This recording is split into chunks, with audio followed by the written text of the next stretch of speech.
کچھ لوگ کہتے ہیں داڑھی کہاں ہونی چاہیے؟ دل میں. کچھ لوگ کہتے ہیں داڑھی کہاں ہونی چاہیے؟ دل میں. کچھ کہتے ہیں داڑھی تو سنت ہے، کوئی فرض تھوڑی ہے. کچھ کہتے ہیں اس زمانے کا کلچر تھی داڑھی، اس لیے رکھنے کا حکم تھا. جب ہم اسلام کو مانتے ہیں تو بھائی ہمارے پاس بخاری مسلم کی حدیث ہے، اعفوا اللحى وقصوا الشوارب خالفوا اليهود والنصارى. آپ صلی اللہ علیہ وسلم نے آرڈر دیا ہے داڑھی بڑھاؤ، مونچھیں گھٹاؤ، ختم. اب سوچنے کا آپشن ہے؟ بولتے کیوں نہیں چپ بیٹھے ہو؟ بھائی رکھنی پڑے، آپشنل ہے ہی نہیں. یار سکھوں سے عبرت حاصل کرو. اتنی شدید گرمی میں 13 گھنٹے اتنی موٹی موٹی پگڑیاں پہنتے ہیں، اتنے پورے بالوں کا گچھا بنا کے سر کے اندر رکھتے ہیں. بچوں کو بھی میں نے دیکھا، بغلوں کے بال بھی کہتے ہیں بڑے ہوتے ہیں، ان کے مذہب کا حصہ ہے. پوری زندگی نہیں کاٹتے. ہمارے مذہب نے کتنی آسانی دے دی، صرف داڑھی بڑھاؤ باقی سارے بال کاٹو. سر کے بال آپشن ہے، رکھنا ہے رکھو، نہیں رکھنا نہیں رکھو. گرمی لگ رہی ہے، دیکھو ہمارے یہاں جون جولائی کا الگ سیزن چل رہا ہوتا ہے مردوں کا.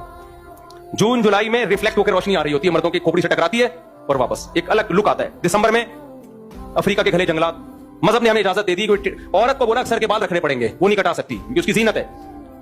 اللہ نے ہمیں حکم دیا بھائی داڑھی مرد کی زینت ہے، داڑھی بڑھاؤ، باقی بالوں کو صفائی کے خلاف کاٹ دو. ان کو سر کے بال آپشنل، پٹے والے رکھو، چھوٹے رکھو. رزینا قسمت الجباری فینا لنا ٹنڈن وللجہال بالو.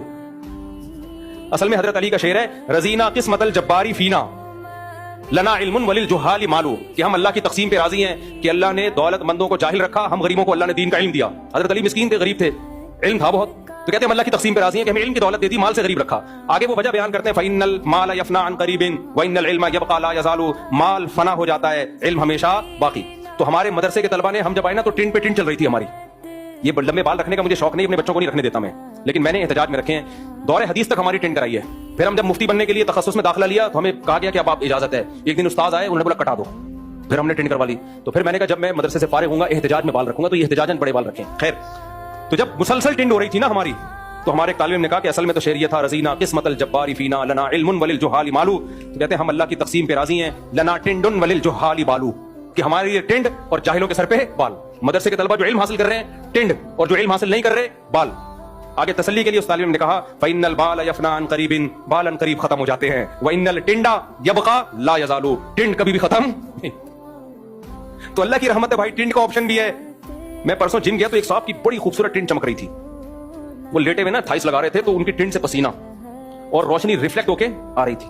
تو سکھوں کے مذہب میں کتنی مشکل ہے، پھر بھی وہ عمل کرتے ہیں. ہمارے دین نے تو بہت آسانی کر دی بھائی. صرف داڑھی کے بال اللہ چاہ رہے ہیں کہ رکھ لو یار، باقی تو حکم دے رہے ہیں کٹاؤ. داڑھی کے رکھ لو، سر کے بال آپ کی مرضی ہے، رکھنا ہے رکھو، نہیں رکھنا ہے نہیں رکھو. اتنی آسانی کر دی، وہ نہیں ہو رہی. تو مسلمان کے پاس آپشن نہیں. یار ہم محمد صلی اللہ علیہ وسلم کے ماننے والے ہیں، ہم سید الانبیاء کی بات نہ مانیں اور ان لبرل لوگوں کی باتوں میں آئیں. تو رکھ لو بھائی، اللہ نے حکم دیا ہے تو ہمت کر لو. کیا جا رہا ہے اس میں؟ کچھ بھی نہیں ہوگا. کیا داڑھی والے جن چڑیل بھوت لگ رہے ہوتے ہیں کیا؟ میں آپ کو کیا لگ رہا ہوں؟ اسی پہ چار ہوئی ہیں.